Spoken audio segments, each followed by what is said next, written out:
Well, good evening, everybody. I'm Dr. David Allen of Epic Village Community Development, and we welcome you to another series, another great series that we're having tonight, which is the Untold anthology of Caribbean women's stories. And you're in for something that is so powerful and so significant tonight that will change your life and change the way that you see our Caribbean women. Our Caribbean women are powerful women. Our Caribbean women, they have been birthed, I believe, personally, they've been birthed from the very hand of God.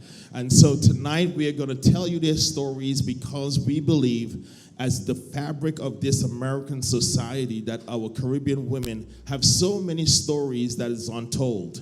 And these stories, they make up the houses when you see cleaning homes. And there are jokes that have been made, if you're from certain Caribbean countries, that you have 21 jobs or 4 or 5 jobs. And so, but that says a lot because that means they're hard-working people.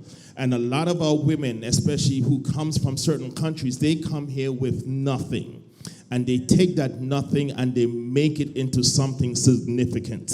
Anybody up in here who has had a great Caribbean woman in your life, just put your hands up. Put your hands up. That's right. And if you're watching online, I want you to engage in the comment section. But with those stories comes the grit. What I mean, there's troubles. What I mean, there's immigration issues. What I mean, they face being talked about. They face being reported. I come from an era of time when the immigration was known as ISIS. And so when people tell you that they're going to report you to ISIS, I mean, it was like hearing from the devil himself because you were in total fear. And so, but then time changed with policies and time changes with presidency as we had just in the last 24 hours. But our Caribbean people are still impacted. And so these stories, a lot of these stories are still being under the rug and they need to be spoken about. How do our Caribbean women affect government? How do they affect the neighborhoods? How do they affect the workplaces that you work in? And I can bet that every single one of us in this building has been affected by a Caribbean woman. So tonight, I want to introduce you to the panelists of panelists. These women are phenomenal women. Listen, Maya Angelou has nothing on these women. And so listen, these women, they come from great backgrounds. They're going to speak about the countries. They're going to speak about how they came from nothing into something. And I want to introduce you to them. So without any further doing, I am excited for. If you are not here tonight, you're going to miss the ginger beer. Everything up in here is Caribbean tonight. You're going to miss the Morby. You're going to miss the carrot juice. We have carrot juice. I don't think so. But we have everything that you could ever miss. Sorrel drink. We got from some kind of country. It's up in here tonight. I want to talk Caribbean, but the people online might have to do subscriptions. Like, what? But we're excited. So please share, and go in the comment section. We'll engage the comment section if you have questions. And now we want to move to our panelists. So our first panelist is Miss Tamika Jackson. Go and introduce yourself while I take myself out the shot. Hi, everyone. My name is Tamika Jackson. I am an instructional designer, and I teach IT at Department of Buildings. And I also own a business called The Witty Designs, where I do branding and web design. I've been in America for the last 7 or 8 years. I've been a citizen like a year and a half now. And my journey, I have a great story to tell. I love that. I love it. Thank you. Come on, put your hands together for her. Amen. I love that. Miss Kamala Millwood. Hello, everyone. I am Kamala Millwood, and I'm originally from St. Vincent and the Grenadines. When I first came to this country, it was in '85, and I remember being in school a long time ago. I'm a dinosaur, you guys. I remember being in class, and I remember the social studies teacher said, "Come on up and find your country on the map." And at that time, guess what? It was not on the map. And as a child at that age, I told myself, I'm going to make sure that people know where I'm from. I'm going to make my mark. And that, I think, is what propelled me to where I am today, because that moment of not existing in the class and everyone else found their class, found their country, I decided that at that age, watch me make my mark. And to this day, I'm walking in that truth. So let me stop because we have to meet everybody else. So let me just put this mic down right now. I got a quick question for you. You said you came in the 80s? I will be, on November 28th, I will be 50 years old. I am Amazing. Whatever you're eating, I want some of that. It must be I'm a vegan. I don't smoke. I don't drink. I've never done drugs. I've never had a disease. I drink a lot of water. I am a runner. So people always think I'm younger than I am, but I'll be 50 years old November 28th. Oh, wonderful. Come on, put your hands together for Thank her. you. All right, Miss Linda.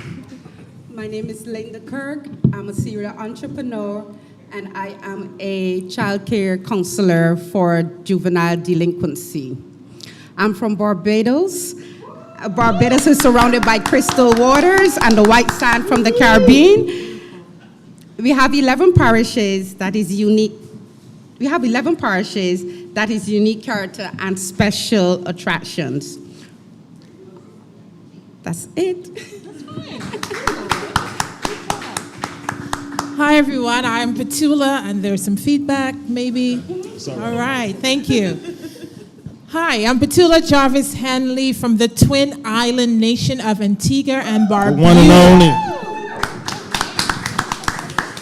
I've been here for approximately 18 and a half years. My current role, I manage a nationwide coalition called Democracy Beyond Elections, which I will not get into tonight. In community, I consult for Epic Village Development Corp., and I sit on community boards, et cetera, et cetera, et cetera. But I will wait for my time to come around again to share my story and tell you a little bit more about my journey. Awesome. Put your hands together for these panelists. All right, so we had some questions for you guys, but if you don't mind, in order to keep this as, in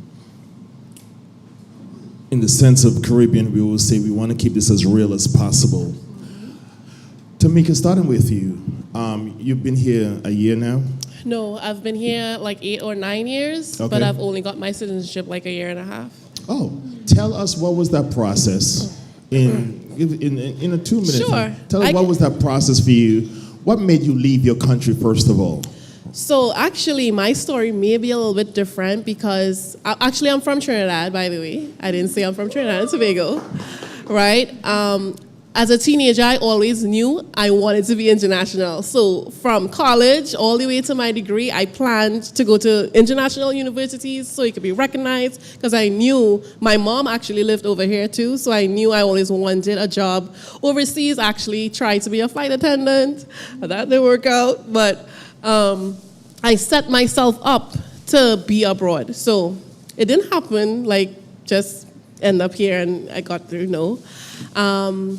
I actually came across to do my master's, and the person who promised me to pay for it didn't.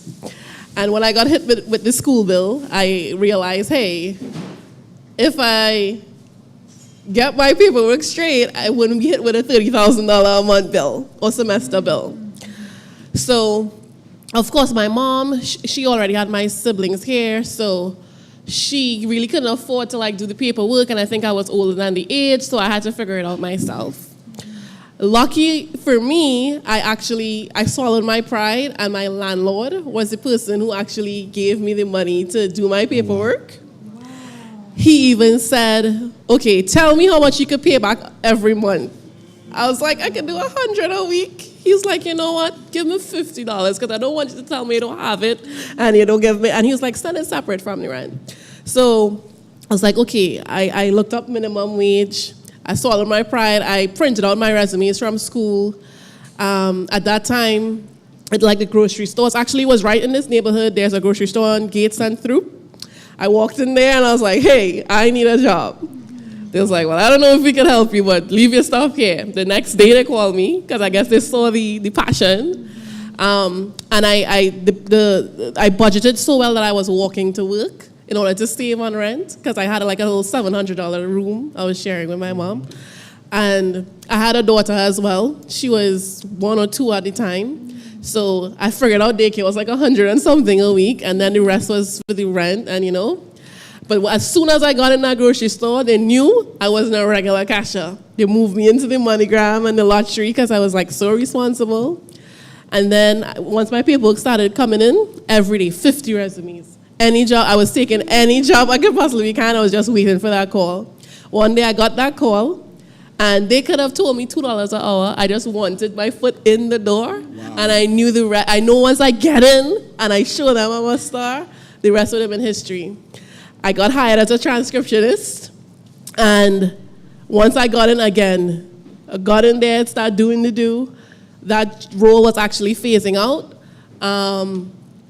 I started asking, walking around the office, hey, you need help?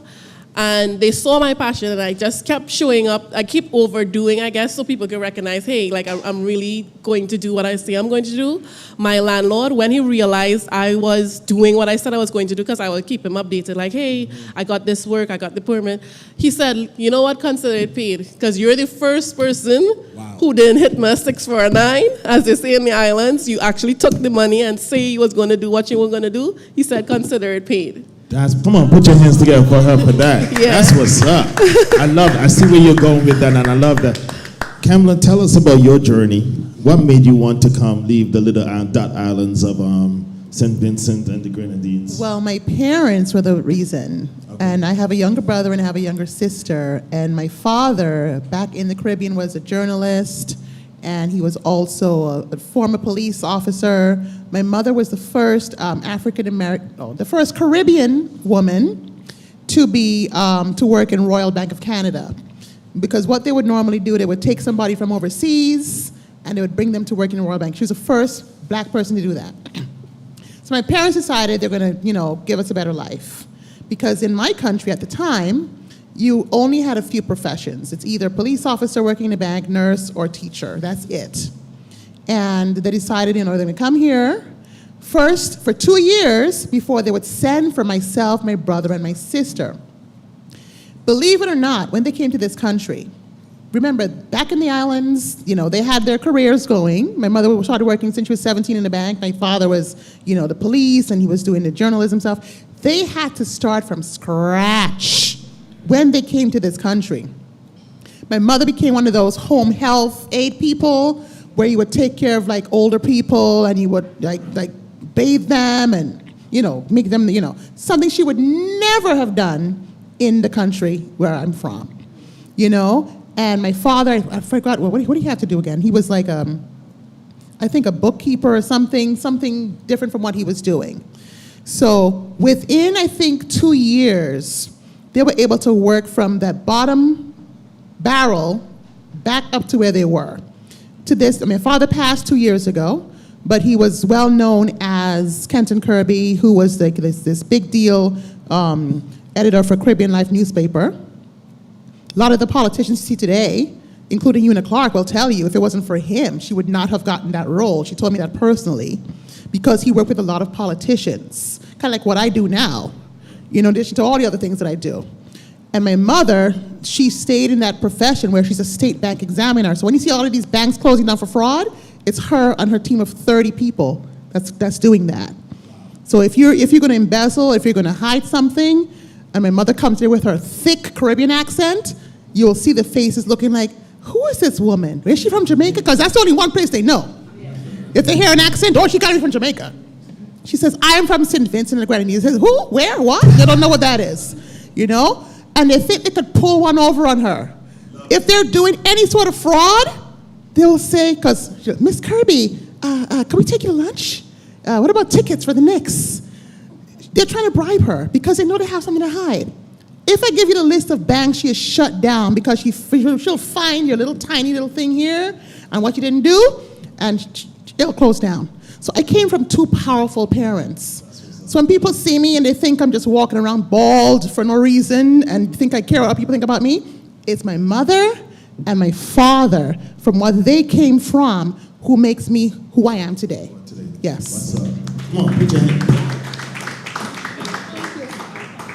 Miss Linda, tell us, coming from the fish fry country, what was that like? Flying fish country, right? Yeah. Growing up in Barbados. Did you want to leave Barbados? No. Who said no? No, I didn't want to leave Barbados, but growing up in Barbados was an exciting moment for me. It was also challenging. I was raised with 2 other siblings, but I was raised in a high society parents. My mother was a midwife, and my dad was an accountant and one of the former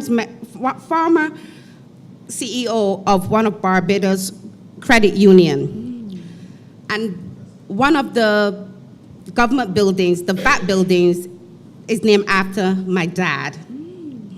The VAT building is known for like sales taxes, 17.5% on a wide range of goods and services, import in several services, like real estate, medical, and finance, and education. Being raised by those 2 parents, I didn't know how to balance my social ability. I did rebel because there was a standard, it was a standard I had to keep up. It was a standard that I had to keep up. And I couldn't keep it up because I wanted to mix. I love people. I wanted to mix with the indifferent, the good, the bad, and the ugly. But my parents, they want that for me. They wanted better, but I didn't know better. I did have my own business at a young age, and I fall in hardship with my own business. And I came to America, and that's when I discovered the occupation, babysitting. I did got a babysitting job, and it was Monday to Fridays. But still, in America, I had to look 2 days for shelter. Oh, wow. I met friends, and the friends I met, they had no future in life. Wow. I actually was sleeping on a cement ground in America because I chose that life of my financial hardship. Didn't know how to close my business down in Barbados, so I'm saying to myself, let me stay in America, do this kind of work, make money, send it back. That was the biggest mistake I learned as a business person. It has taught me only you can run your own business. Yeah. No one else can run your own business for you. I had a sister up here at that time, but she was traveling. She was in the army from state to state. I had no green card. I didn't have no family. I don't have a grandma, my dad, auntie, brothers, no one here to turn to. And I remember making that phone call. I asked my sister if she can go home and close the business for me. And she did went. And not having an education, that was my problem also, not having an education, because I was that juvenile from Barbados. Not having an education and not listening to my parents.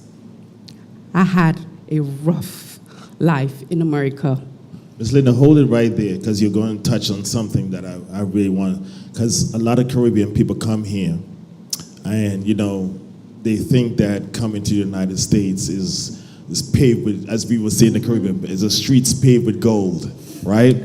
And I have a saying. I always tell people USA means you stand alone.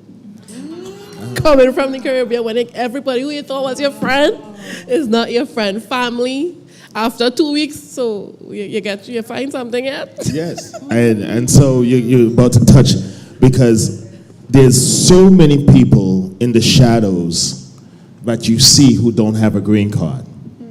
And they operate from day to day. And you don't know that they're undocumented and still living and working and having fun. But they will never tell you that one little scenario about their life and the struggle, because it has such a mental effect on their lives. That little green card, it's not green. It's not green. When I first got the card, I was disappointed. I thought it was green. I said, this is what I waited for so long? And it wasn't green. It's green now? You see, that tells you how long I waited. And so many people, and I will share my story after Petula jumps in, because there are so many people who are ashamed to come forward and say, listen, and they're waiting to hear your story like we just told. Like they're waiting for somebody. From the Caribbean, we have a few words. Sponsor. Sponsor is a big word from the Caribbean. Am I lying y'all up in here? If you hear sponsor, you're like, oh Lord, it's better than food. And the next thing, who's going to sponsor you? Because you need somebody to sponsor you. And the next thing, the next big thing is, as you said, it costs money.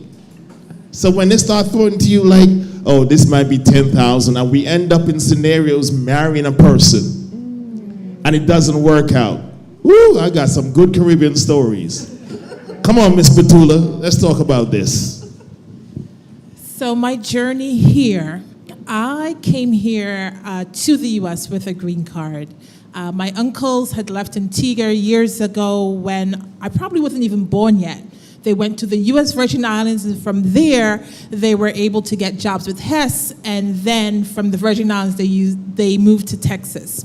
And so working for Hess at that time was a good thing. They were able to sponsor, that's the word, my mom and my other aunts and uncles.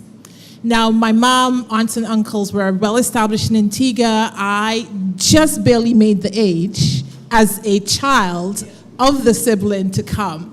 But at the time, I was at the University of the West Indies, completing my studies, and I didn't want to have to start over from the bottom. So I decided to finish out and, would check in, right? We used to have to check in once you had the green card before moving here permanently. The reason I chose to move to New York was, believe it or not, love.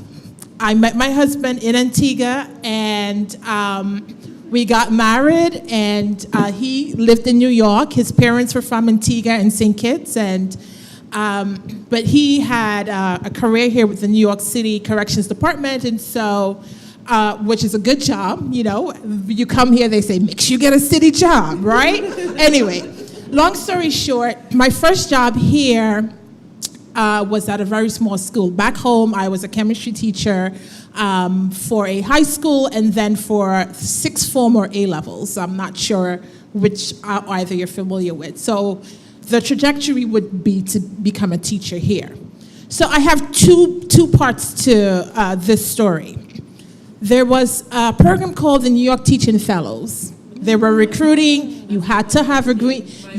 Right. They were recruiting. At the time, I was getting my A-level students or my advanced level students ready for their advanced exams, which included labs, etc. And so I came, I got the interview, I got called again, I did a lesson plan, I taught my lesson plan for 10 minutes, they loved it, they said, yes, you're accepted into the program. The program begins in May. The program begins in May, and my students take exam in June. I got to get their lab books off to Barbados, to Cave Hill. And so I said to them, well, can I come late? No. Can I defer to the next time you're doing this? No. You'll have to start the process all over again, right? So did I do the right thing to say no because my students were being prepped for an exam that will get them into med school or wherever it is they want to go? Apparently I did, because the next year, I moved that year, I applied again, but this time, I made sure that I did some of the certifications that were required, like mandated reporting, etc., thinking that would give me an extra, boost. I applied again, a second time, and they accepted the application, but then I didn't advance the interview process, which is weird to me. So I applied again, a third time, having done some education courses or whatever.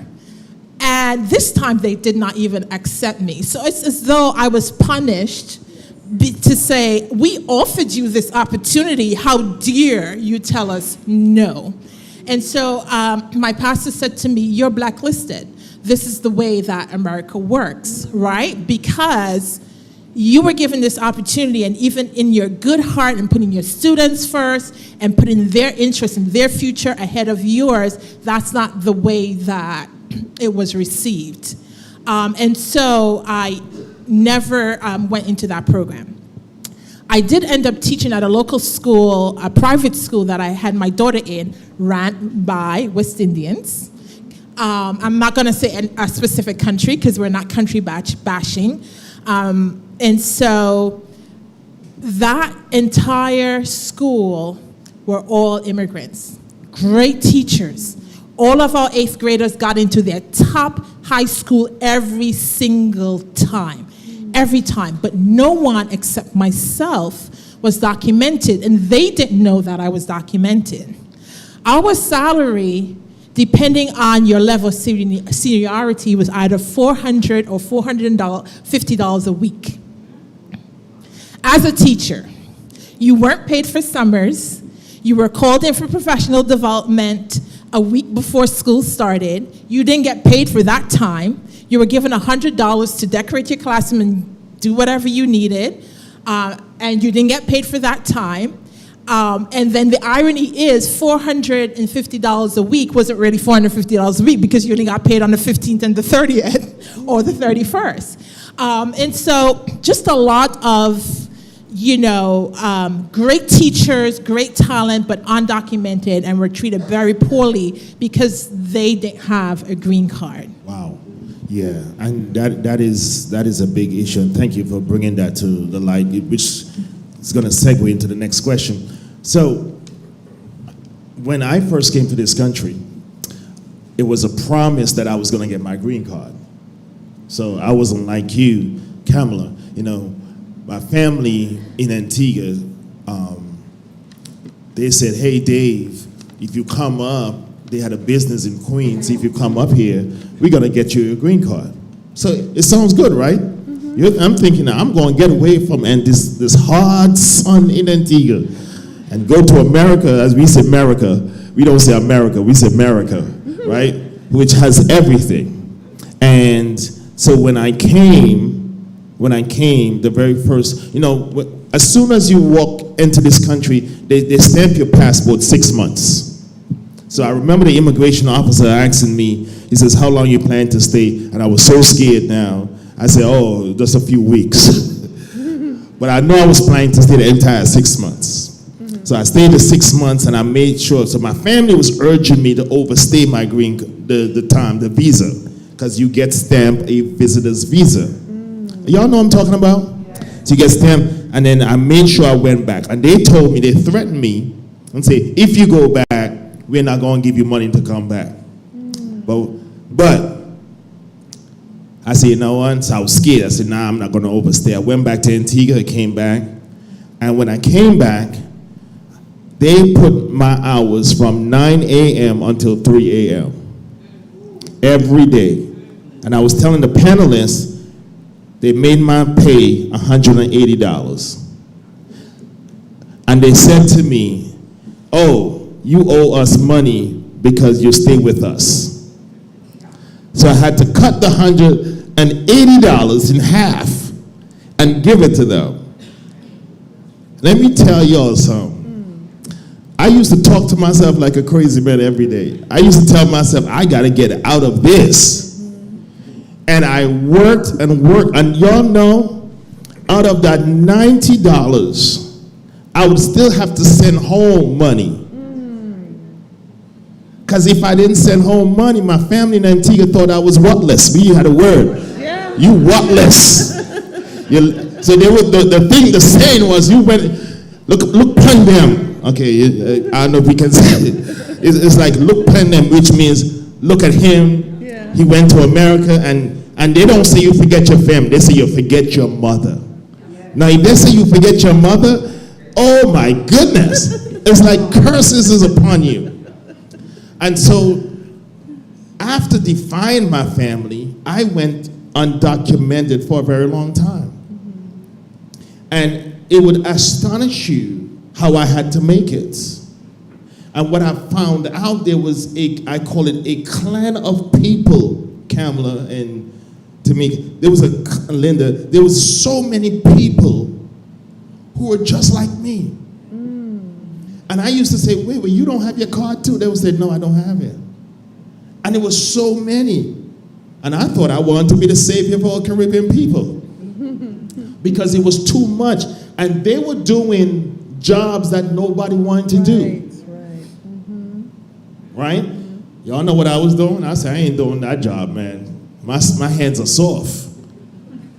So I went to work for great companies. And on the form, they would say, are you a U.S. citizen here? I ain't gonna tell what I put. But what the next question is, did you ever have any problems in the workplace with your accent? And what was that like in becoming acclimated to the culture of a different place, a different society? Tell the people what that was like. So, continuing the story, working at Department of Buildings, where I work now, I started off as a transcriptionist, which is like taking, like the court people who are like taking minute meetings, right? But after a while, they realized that role wasn't needed anymore, so I started walking around the office, and the training team, actually, they were horrible at PowerPoint, so I stepped in and I started redoing their PowerPoints, but it included staging data, which is like figuring out how something works and then creating the steps. So one day, they actually needed a demo of how something works. And they didn't have enough time to learn how it works, so they asked me to come up and show them how it works. So I had to enunciate, right? Mm-hmm. And when they realized I could enunciate, they was like, oh, she could train the public. I started to get gigs to go out to all the city halls, Queens, Staten Island, and then my manager, he would write on a piece of paper, remember to go slow. So every time I looked down at the podium, I would see go slow. And of course, I had the other type of people in the room, oh, we didn't understand anything she said. But then I had also same people saying you weren't listening, I hid it for a very long time. It took them like 3 years before they believed that I could really enunciate and do the job for them. But I used to feel type of way because I feel like they could have put me out there way before my time. I actually walked off the job as well, and they couldn't find my replacement. They asked me twice to come back, and I went back the third time. So that's what's up. Yeah, they saw my value. It took them a while to see my value, but yeah, I went through it. That's what's up. Kamala, thank you for sharing that. Yes. Is this good, y'all? This is very good. Yes, when I came to this country, I would say that coming from two parents who were, I want to say my father being a journalist, my mother being in the bank, they would not allow certain types of talk in the house. For example, I was born in New Montrose in Kingstown, St. Vincent and the Grenadines. My father came from Barrowley, my mother came from Caliqua. That's like the country where the accent is so thick and it's hard to understand if you're from the city part where I'm from. And I would notice that there was a class or caste system. If you're from the country, you can talk like this. It's like nobody understands you. But if you're from the city and it was a former British colony, you're going to talk like you have some sense. And would you like some tea with that? And you're going to pronounce your words a certain way. So as a child, I noticed, because I had relatives who would come and visit my parents from different parts. Some would come from the country, some would come from the city, and I would see how they would be perceived when they would speak, and I would see how people would react and interact with them. So as a child, I would pick that up. And if I'm with, people from my country, I can go right into that. But when I used to work in corporate America as a paralegal, someone would say, "You're talking white?" Yes. That's what you would hear, right? because many times, coming from the Caribbean, you're aware that people are already judging you. You're aware that they're going to look at you a certain way. When I worked in certain areas, I worked in like the big 4 companies, I was the only black person there. At the time, I was wearing a wig for years. Before I shaved my hair off, I used to have cornrows underneath my wigs. Because when I would come to work, they would want you to look like them, they'd want you to sound like them, because could you imagine me, bald, in an African dress, going up in corporate America? They're thinking I'm gonna burn the building down. They have their own preconceived notions about who you are based on how you look. And I studied that, and I said, wow. I would pick up things and see how people are and how they, interact with other people, and I would learn. Sometimes you gotta blend in and be a chameleon in order to get ahead. So that's what I would do. Now, believe it or not, when I worked in corporate America, in some areas you would have, like on different floors, you'll have people who like the anti-white or whatever you want to call it. You'll have that pro-black person that will come in. Honey, they were the first one gone. They were the first one gone because they're like a threat. People want to feel comfortable with you. They want to feel you're like them, and I realized that. So she's the safe black girl. She's the one that has the straight hair like us, not knowing there was a wig on my head, honey. And she's the one that laughs at our corny jokes, and she's the one that gets along with stuff, because I was looking to see how I was going to climb ahead. So I would study, and I would look around, and I would pick things up. That's why I've had my business for the past 10 years, because I learned from CEOs I used to work for. Anybody I worked for, when before I even started in corporate America, I was modeling professionally. I modeled for Rage Model Management. There was a TV show that was going on Channel 25 where black models will model for black designers. So I did that for a while. I was a model who was signed professionally. And I did it as a dare because I came from a system in which, in my country, if you look a certain way, if you're not light-skinned, you're not going to model. You're going to do something else. That's what they would say. And I purposely dared myself to do it. And I ended up being successful. You could look up my name right now on Google. You'll see my old pictures when I used to model, And then I started working in corporate America. And, I worked for Bill Postner, for Post and Rubin, and he passed away. I started working for the top people. And I realized something very, very young. I realized that every single job I got in corporate America was working for the top dog. And the reason why I got that position was because people felt comfortable with me in senior positions. I would be very honest with them about certain things. I remember I worked for, I'm not going to say his name, I worked for a black guy who was in charge of about 300 people in a really big bank. And I remember he was going to a meeting. And he said, okay, Kamla, you got me now for the meeting for 4 o'clock? I said, yeah. He says, okay, I'm going now. And I said, can I speak to you for a second? Went into his office, closed the door. He was the only black man in that position. And he's going up to the meeting upstairs with no tie on and no jacket. It says, you're going to go upstairs like that? Oh, all the guys upstairs look. I said, are you going to go upstairs like that? And he got it. Just because you have your position, you're still black. They still look at you. They can get away with certain things, but you can't. And I'm at the place right now in my life where nobody can fire me because I work for myself.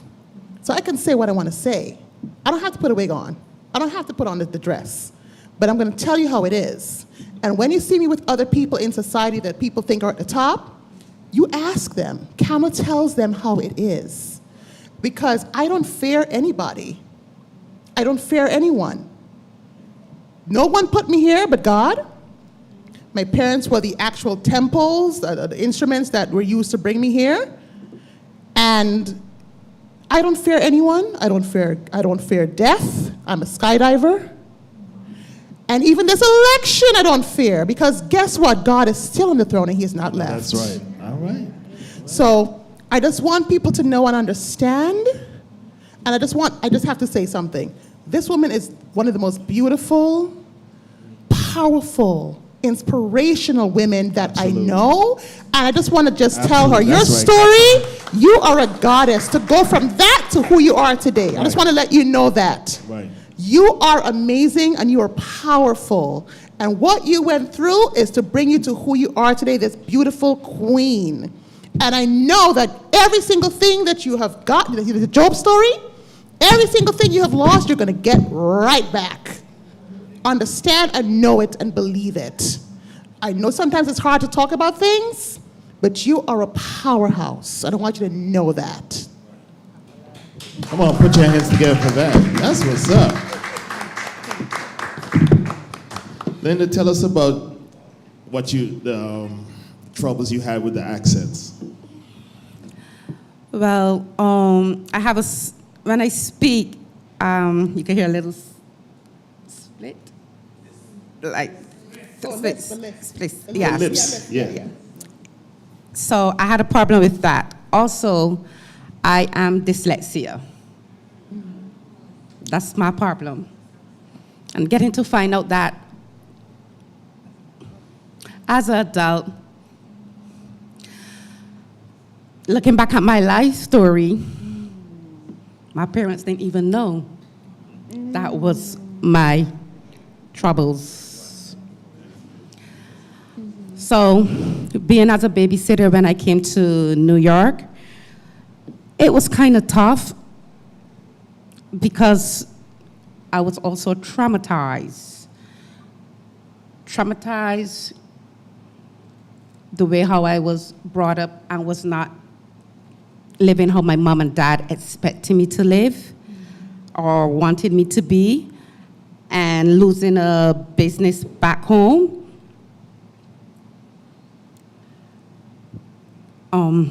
And my complexion. I was working as a babysitter in Westchester, and I remember I had to go outside and clean windows. Now, I'm supposed to take care of someone's kid, but still you were putting me outside to clean windows.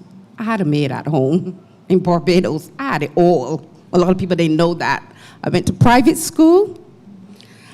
I was the one that was taught dance classes. I had 2 scholarships from a company in Barbados named Barbados Dance Theater. I did the lawn tennis, the race riding. That's how I did brought up. To leave Barbados to come out here and to babysit and to clean someone's windows, it was devastating. And I just didn't want to return back to Barbados because I felt disappointed. I felt disappointed. Couldn't live up my father and mom dreams, because it wasn't my dreams, it was their dreams. That's how we as West Indians, we always want our kids to be who we want them to be. We want them to be the nurse, we want them to be the doctor, we want them to marry, as Kamala said, the lawyer or the mechanic, and that's all I was hearing in my household growing up. Wow. All right. Thank you for sharing, Linda. So I have a lisp as well. I used to apologize for it. I don't anymore. When I'm facilitating a meeting, whether virtually or in person, I indicate up front, I have a lisp. If you don't understand, put on the closed captions.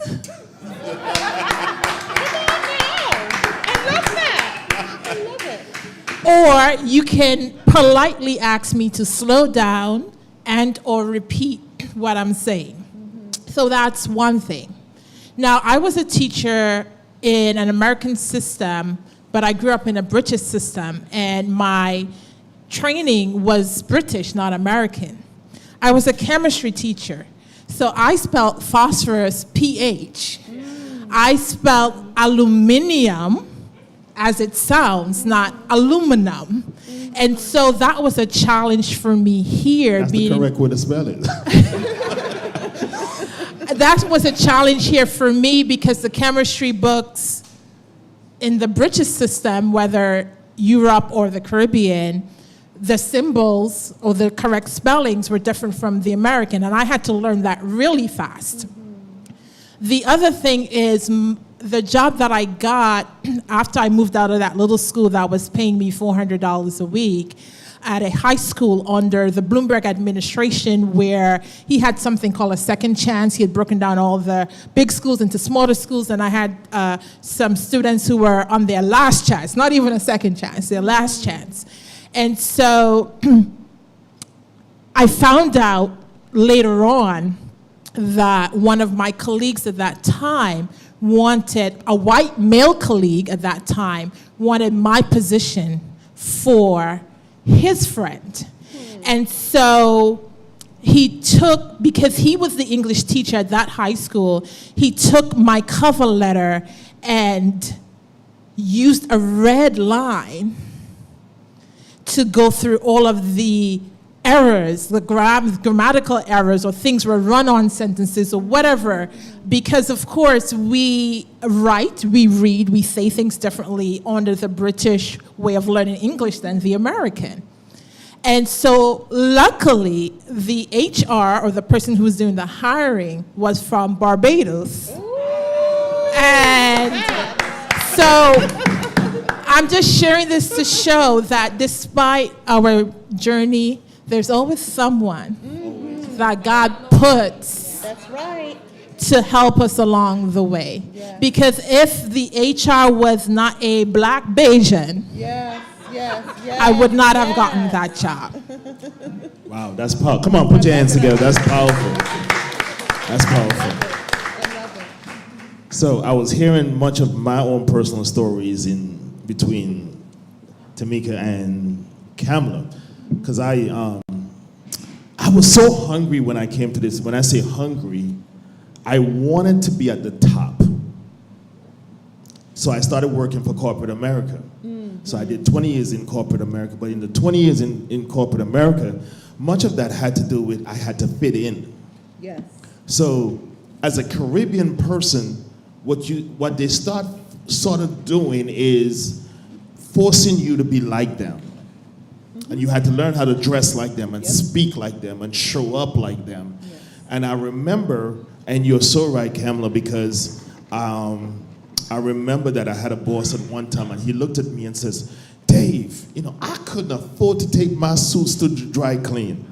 I mean, when I came home, I was washing my suits and trying to iron them, I had the old iron, and I was trying, and he looked at me and says, Dave, you can't work up in here with those suits. So, and then he says, go to Macy's and buy an $800. So I said, he must be crazy.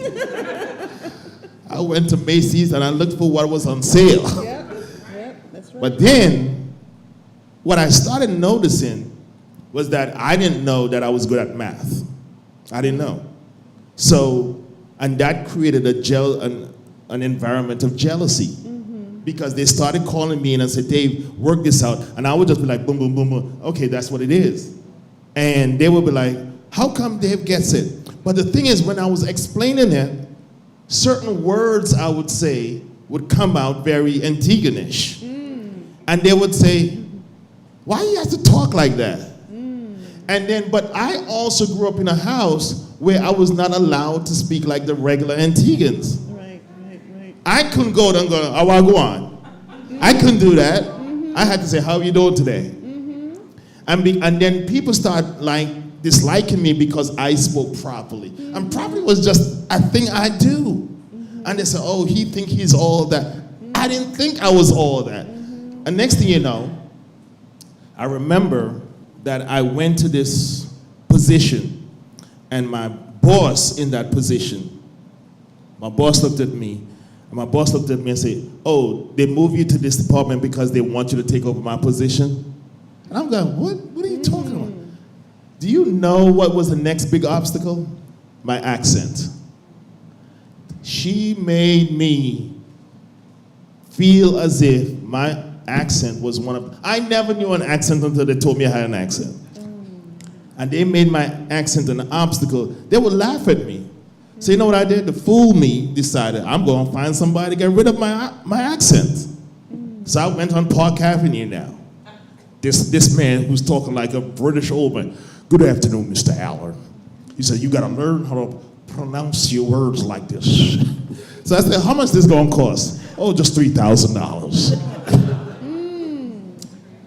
And that man convinced me I needed to get rid of my accent. Are y'all hearing me? Yeah. So I paid him I had to give him $1,500 down, paid him the $1,500. And halfway I looked at the man and said, this is ridiculous. I want my money back. Because the British system that we grew up under, like, he would pronounce the words like phosphorus and all of those words, and he was like, the P, it's not. So I was like, there was one word I had a problem with, and it's like, what word was that? It was, in the Caribbean, we say character. We say character. Y'all know what I'm talking about, right? And he looked at me. That was when I said, I want all my money back.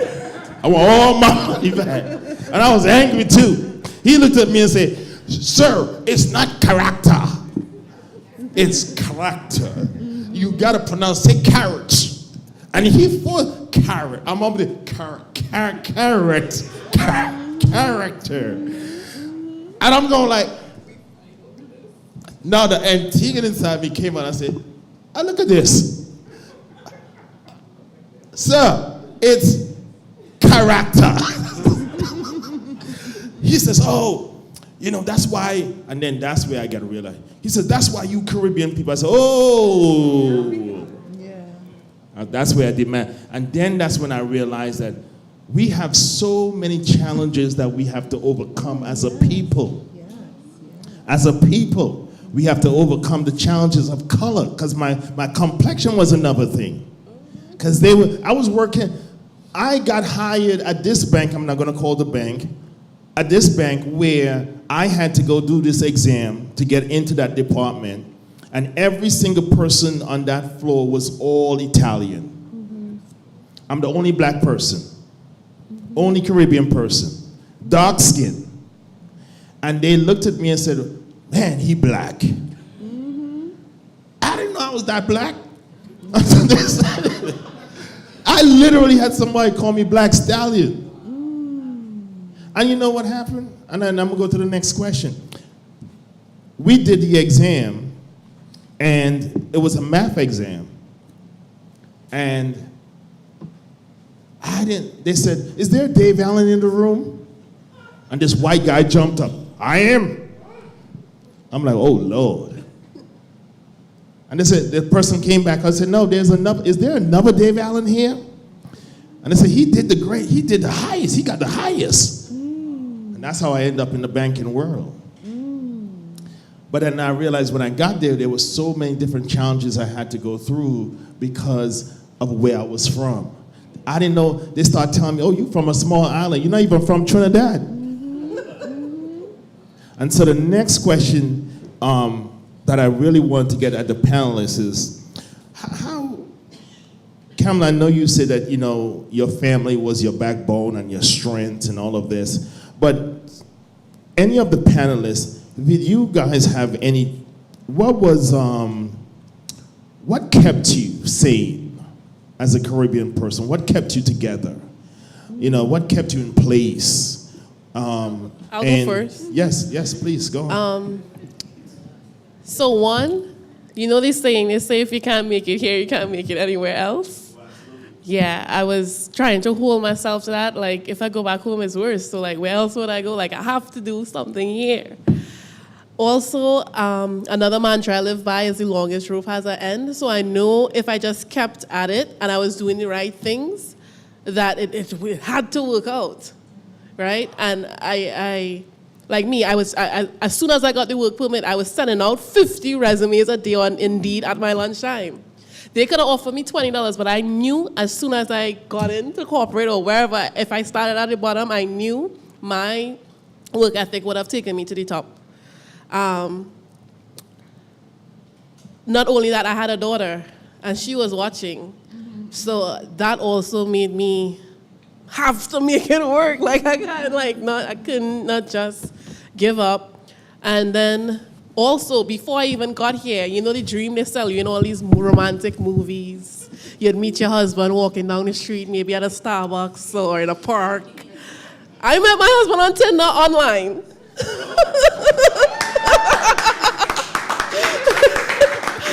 Right? And by the way, we fight over the word character because he's American. All the time. But I do tell them that I respect the British education that the West Indies have because it's a higher standard. Like I tell her, I respect the education system of the Caribbean because they used the British education system, which is better than American because I don't know, they don't teach properly here. Yeah, seriously, like it's to the point where we have a little boy and I want him to go to school in Trinidad and not in America because especially as a little black boy, I fear for him. Already, he's 3 years old and I fear for him.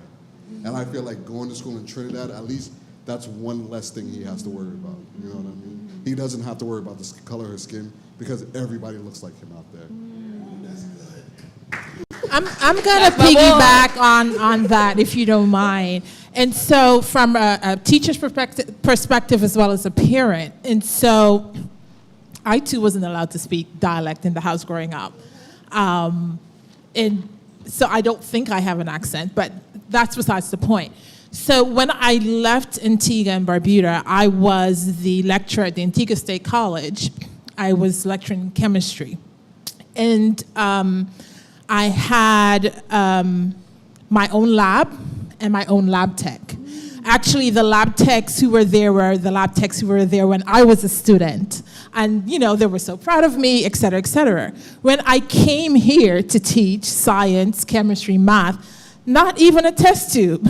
Like, how am I supposed to teach these children chemistry if we don't have a lab, right? And so that was also a struggle for me because you want to teach to a certain level of excellence that you have, but you weren't given the tools to do so. And as a parent as well, I would teach my daughter certain things. And I remember going back and forth with the fourth grade teacher around photosynthesis. And, you know, they look at you and they just assume that you don't know anything, you're black, your child is in public school. My daughter went on to ace the fourth grade science exam at the time. It's only then that the teacher apologized and said I was right.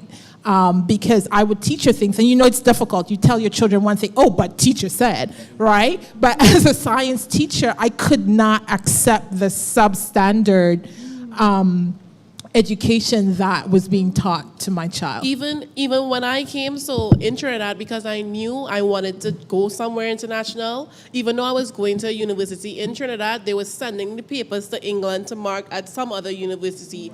So when I came here and I had upper second class honors, I had to do nothing. They just converted it to GPA, and that's how I was able to get a job as soon as I got the work permit. Do y'all hear how Caribbean people are still women I was plotting. are profound at what they do? Y'all hearing this? Y'all getting something from this? Of hearing this story? Thank you. Of hearing these stories. But I still want to touch the question of what was your community like in the sense of people whom you go to when you felt stress? Right? Did they try to back away from you, or they say, hey, keep going? I like the point of you saying, because that's the other thing that us Caribbean people face of saying, man, if I go back to that country, it's shameful. Right? So you never want to go back. Right? And yes, some people will go back. I know I would never go back because I was like, they can't see me like this. Right? I just wouldn't do it. So what kept you together? So he calls me out for it all the time because he thinks it's a bad thing, but I have a vengeance. And it fires me up to prove people wrong. Oh, wow. So yeah, I really just had a point to prove in me doing well here to some people back home. And that's what kept me going. That's what's up. That's what's up. Linda, what about you? What keeps you together? Well, I have 2 education kids. What my mom and dad wanted for me, I instilled in my children. I have a son, 24, that is an accountant for PwC. That's what's up. And I have a daughter at 26. She's one of Brooklyn Educational Advocate. Oh, love that. Is that your daughter here? Yes. That's what's up. That's what's up. Love that. Love that. And I have a husband for 29 years plus. Come on, y'all clap together for that. 29 years plus. Yes. He was my strength. Wow. What I like about him, he got to know me, who I am. He know I'm an outgoing person. He know if things are not right, you would hear my voice. He know that I was about education. He know I was for the community. My journey here in New York, I don't let my path be my future. And I would tell anybody from the Caribbean, keep trying, try and succeed, because I'm successful today. I have a business here in New York, a clothing online store. Also, I still have a business in Barbados, running, functioning, and again, that's good. That's good. That's good. I can see I do a lot of giving back and building back, and I fight for the youth. No one didn't fight for me. So I'm in a place right now where as I'm dealing with juveniles, parents these kids are seeking attention, and I was seeking attention. We got to get to know our kids. Right, we do. Talking down to our kids, it don't make ends meet. I had to learn from our kids. Mom, you're from the West Indies.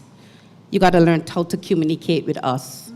Right. And that was a big negative impact to me, because when I think I was on the right path, communicating with my kids, I still was talking down to my kids. I near lose my kids. No one is perfect, and we got to go for our dreams. If a child come to you and tell you, I like nails, or I want to do nails, parents, I'm asking you, don't look down at nails. You know, she can be the best nail technician they have. Right. You can be a scientist and still wear that costume. You know, so I always, fight, and I will continue to fight. Might not impact everyone, but I know I will, at least if one get impacted, I feel good. You're having great Yes. impact anyways. And so come on, yes, y'all put your hands together, but I wanted to close in a few more minutes as we close on this, because we're going to do another part 2. Y'all want another part 2 on this? We got to build this. And so I said, y'all want another part 2 on this? All right. What encouragement would you give to other Caribbean young women, and even the older ones who may be undocumented, struggling, and even who may have their documents, but they end up in abusive relationships? There's a lot of Caribbean women, and I'm not saying it's not across the divide also, but there's especially Caribbean women, they end up in abusive relationships. And when they get into these abusive relationships, they don't talk about it. They stay again in the shadows. And regrettably, so many of our women and young girls who are from the Caribbean, they stay in the shadows. And the reason why I'm saying that is because, I stayed in the shadow for a long time, even though I was up there in corporate America, because I didn't want nobody to know my story. But then after I started becoming public with my story, I realized that it was empowering other people. So starting from you, Tamika, and go around the table, or let's go this way, from Petula. Last thoughts on what words would you give to the people who are listening, to the people who watch this, and say to them, listen, I know you're in the shadow. I know you may be facing abuse, regardless of the abuse, mental abuse, physical abuse, maybe financial abuse, because sometimes they pay people for their green card, right? And they can't, and just like you shared, they can't afford to pay it, so somebody subject them to pain and aggravation and hate. And so what words would you give to that woman who needs help right now in those situations? Tamika, you want to go first then? Yeah, sure. Okay. Oh, sorry. I'm even thinking back to my own self, thinking all the walls are closing in. I can't ask any family members. Who do I ask? I had to swallow my pride. Sometimes you have to swallow your pride and ask a stranger. I have to pay the landlord, but that was the only option at the time. That was the only person I could think of who had the money, who probably could help me. Also, even I have a friend who just got here too. Again, I always say USA means you stand alone. Your family and friends would say, hey, you could come for 2 weeks, but just still have a plan. I always tell them, don't take that, hey, you could stay by me as a comfort. You can't believe in it all the time. People get very uncomfortable quickly here offering accommodation. Also, come up with a plan and stick to it. Like me, I was so ambitious. I made sure every day lunchtime, the 50 resumes. Remember what you're here for. Remember, you're not here to just find a job and hustle. You're here because you have an end goal, right? The work permit probably didn't even come out. The glue wasn't off it yet. I was on there, you know. Don't get comfortable. Don't get comfortable in, yeah, well, I'm making enough money to get by, and no. Remember the plan. Remember why you moved here. You know, you came to get a better life. Just remember, you know, little by little. Might not happen next week, tomorrow, next year, but just always revisit the why you even left everything and come here. Revisit the why. Yeah. Y'all got that? Yes. Revisit the why. Love that. All right. I would say to folks, closed mouth don't get fed. And that doesn't mean you tell everyone your business or your story. God has given you a spirit of discernment. Pray on it. But you can't be helped if you don't open up. And I know a lot of people have been burned and have been scarred because they trusted the wrong person. But that doesn't mean you give up. Believe in yourself. Find the help that you need with the right person that you need. There's lots of help out there, and do what you got to do. Sometimes the opposite side of the coin of a closed mouth doesn't get fed. Sometimes you have to do some things that you don't need to tell anybody about. Yeah. Nobody needs to know that this marriage. You don't want to clap. Whoop. Sorry. They know what you're talking about. But okay. So, ask for help if you're in an abusive situation. We are in New York City. There is help available to you. And come up with a plan. Stick to the plan. Don't share the plan. Right? So you only open your mouth when you need help. But once you have a plan, hush your mouth and get it done. Yeah. Love it. The vengeance I was talking about, remember the vengeance? I guess that's what it comes, because you know the plan. Love it. Love it. I would tell them my mistake was to come and line around my own circle. Spread your wings. Spread your wings. Not because you're from Barbados, you're going to come into the Barbados community. Spread your wings and get to know different nationalities. Also for abusive, look for resources. As Putula say, the resources is out there to help us. And a mistake that we always make, we listen to our own friends. Go to immigration. They're not going to lock you up. Go straight to them. I remember my mistake was listening to people. And it felt like I went to a foot doctor instead of I went to immigration, because people was just making a lot of rumors up. If you was a green card holder, you can't marry and give me a resident. That was not true. They had rumors where you have to be a citizen to give you a residency. So go straight to the source. Love it. Come on, y'all put your hands together for that. Yes. Come on, Kamala. People don't understand that in the Caribbean, or the Caribbean, however you want to say it, that a lot of times women and children are last. So if there's abuse going on, you know, It's usually, if you go to the police, they're like, okay, because that's something that's a norm in the Caribbean. In America, it's about women and children, and they don't understand that. Everybody here has a library right on their phone. If you don't want to go to someone, look it up on the internet. Know that people are here to help you. And by staying silent, that could just be that day that you get killed. Oh, he only hit me this once, or you know, he gave me flowers, he's sorry. That may be the day that you get killed.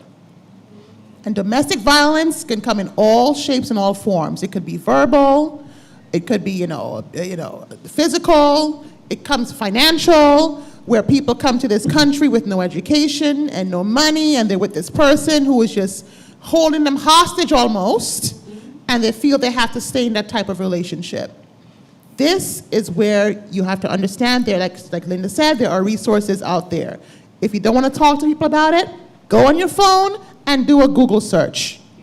Do a Google search, because resources are here to help you, but you have to reach out to get that help. And understand, like everyone said, if you have a plan, work hard in silence and let success make your noise. No one has to know your next step. Once you know it, you keep it here, you work on it, and then once you get out of the situation, then you can tell other people about it and inspire them. Remember that you are not competing with anyone here but yourself from yesterday.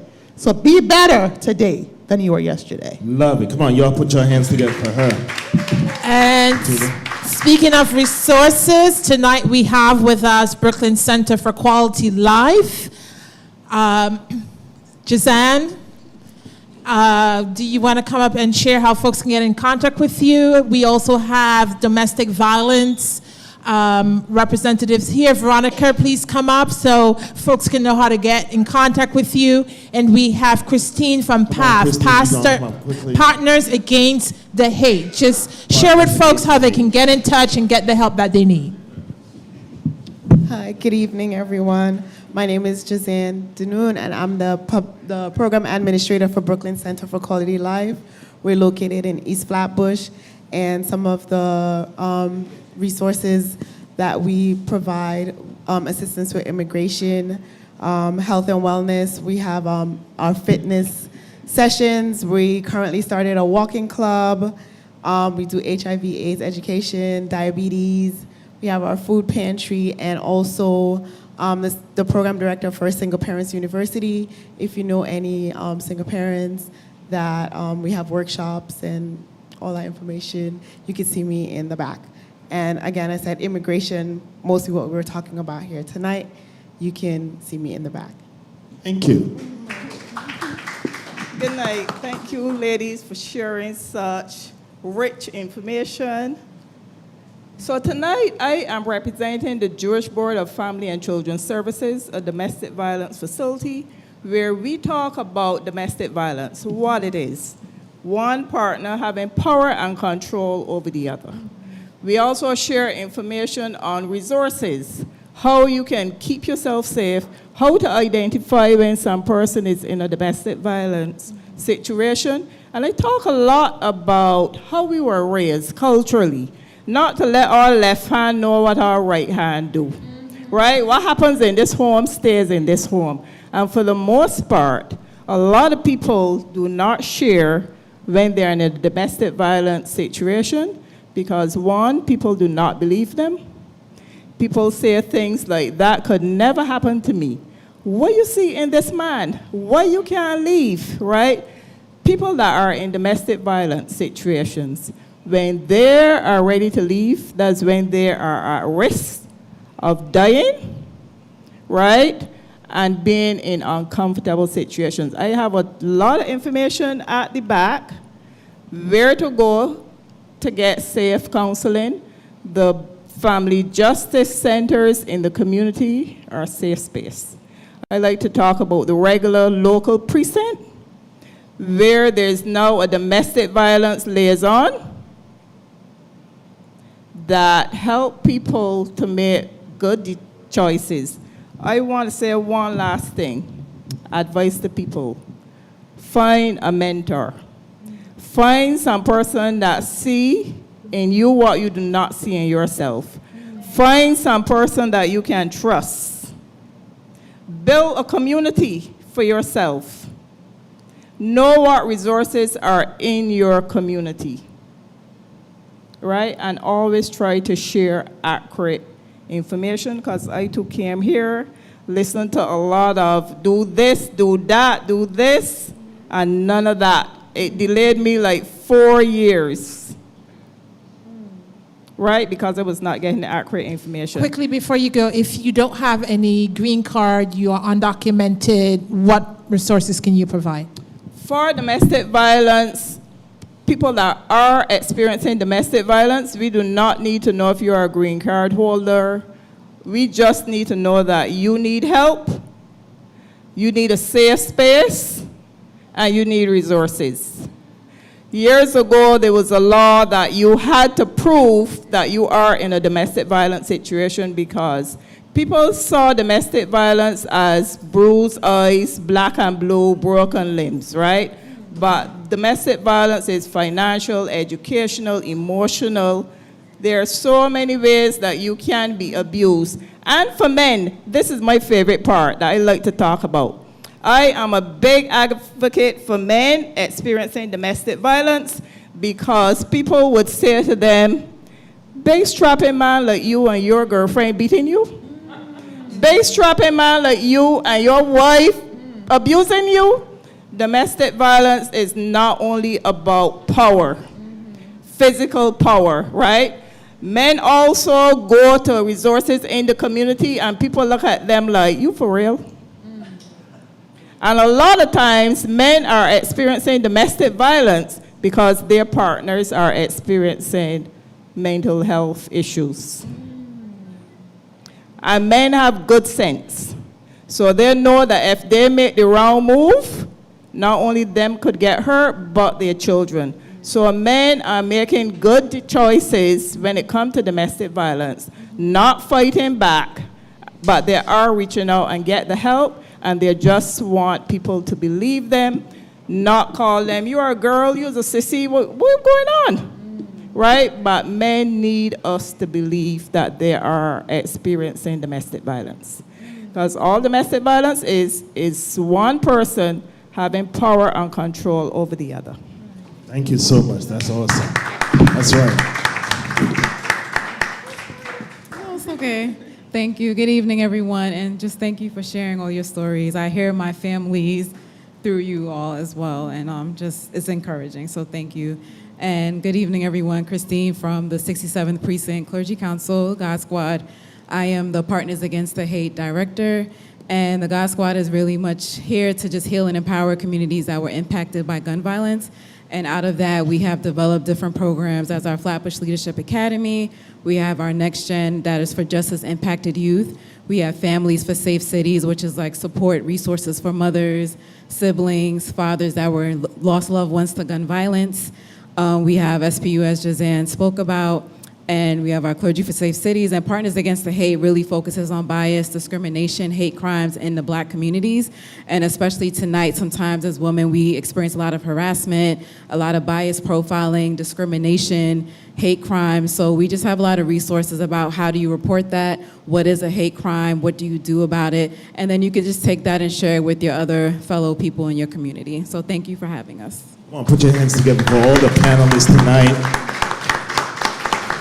Thank you so much. We have some celebrities in the house. We have Pastor Monroe, Guilford Monroe's in the house, who's here. I want to thank my good, great friend from Antigua, but she's, I'm not going to say what she really does, but she works for the Antiguan Embassy, and so she has taken the time. I'm not going to go into the whole thing, but Michelle Lightfoot, please put your hands together for her. Amen. My brother, if y'all ever heard this man sing a song, I need you to sing one line from a Caribbean song for me. Come up here, Rick. Come up here and sing something real quick, Rick. Come on. This man, if y'all never heard him sing at any of my events, y'all miss a lot. But Rick is awesome. Just something real quick. As you see, we have on the same boat shoes, but something real quick. Freedom and dignity, freedom and dignity. There's some more has come to all our people.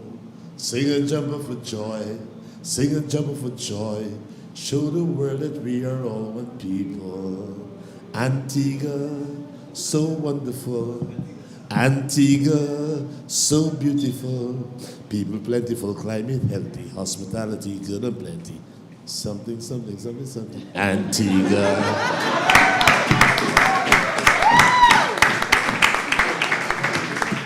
I told the man is a genius.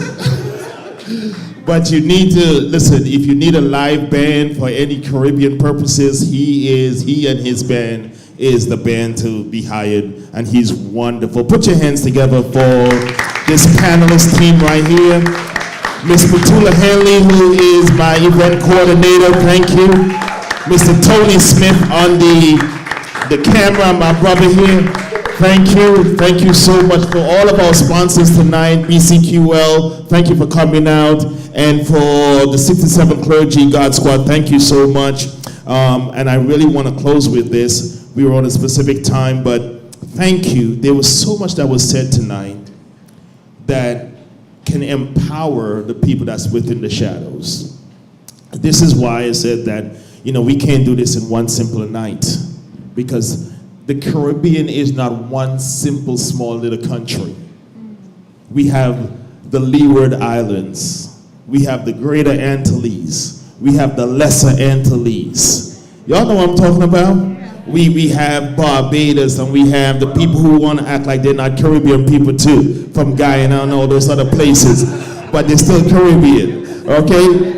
And then, but the Caribbean, with all of its accents and with all of its colors, that resembles the very soil, my mother said, the very soil of the ground. Because if you go to the Caribbean, some soil is very light-skinned, as she would say, and some soil are black, and some soil are clear, but it's the same soil that we all come from.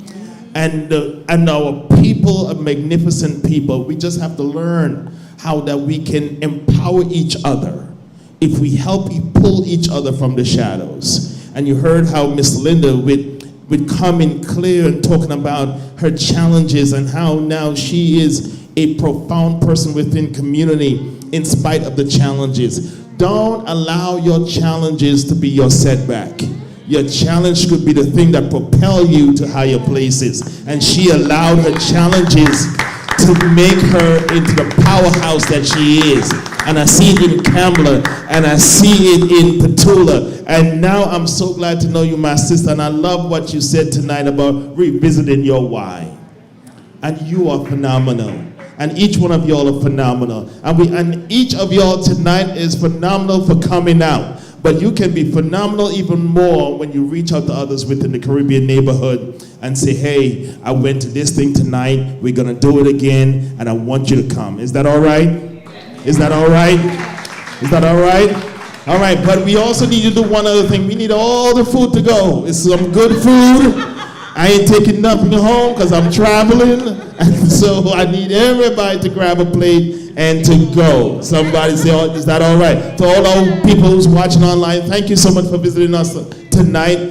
Thank you for Epic Village, who we're sharing this on to. We're sharing it on YouTube, we're sharing it on Facebook, and you can go watch. And we want to thank you. We will do this a second time around, part 2, and we're going to have another round panel of great panelists, but we want you to keep in touch with the work that we do. You can see the work by visiting www.epicvillage.org. All right, and we're gonna share the pictures. This lady right here, her name is Asia. She is a phenomenal photographer. If y'all love my images online, she is the one, and she is phenomenal, phenomenal. Okay, so get her number and please take the resources from the vendors. We love y'all, but we gotta say good night, and we love y'all. All right. Good night, everybody. Good night, online people. Share.